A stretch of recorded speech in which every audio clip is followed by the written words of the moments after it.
First advice is to figure out what your financial foundation looks like. And what that means when I teach people is how much money are you making? What are your real expenses and what can we cut out? And then how much do you have left over to figure out what are your financial goals and how do we use that leftover money to help you accomplish those goals? So it's so important. And I know I've heard this analogy quite often is if you open your GPS and you know what your goals are, where you want to be, your destination, but you can't figure out where you're at today, then there's no plan in place, right? So it's so important for you to figure out what does your financial house look like today before we start planning for your future. Then I also talk about mindset because even as we age, we're still dragging things from our childhood that we were taught that are not our truth today, but they're still there subconsciously. Like, I don't need more money or I'm not going to make more money.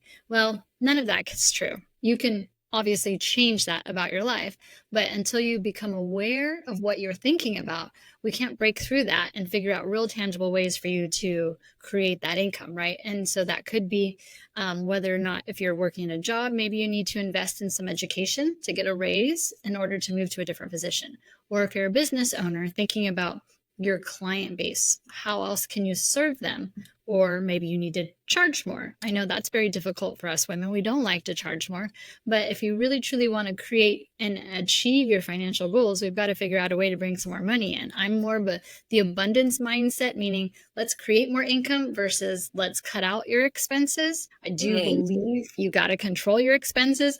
But if we focus on making more money, then that's just so much easier for us. And it sits with us so much better than depriving ourselves or cutting out expenses. I know it's very hard for us moms to understand this, but your kid can get a loan for college. You cannot get a loan for retirement. So if you haven't fully funded your retirement account, do not save for your kids' college. And I know I get backlash a lot for that because we just want to help our kids, but I would prefer them to get a loan and understand what the value of a dollar is and how hard it is for them to pay that back than for them to have to support me someday and for me to live in their house and be a burden on them because I did not plan properly. So really thinking about, even as like an empty nester, I find ways to help my daughter, but I also find ways to teach her about money.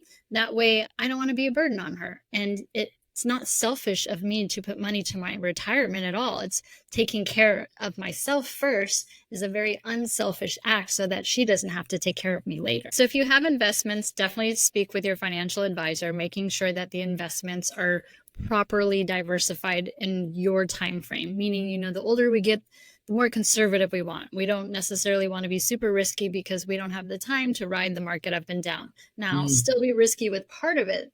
That's important, but talking to the financial advisor. And also you want to talk to a financial advisor who's super savvy on Social Security, because then they can help you understand if you take it at this age, expect this amount per month.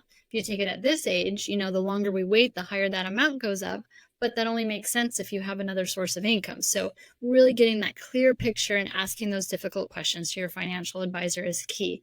And then thinking about, if you do retire someday, are you going to work part-time or you're not going to work at all?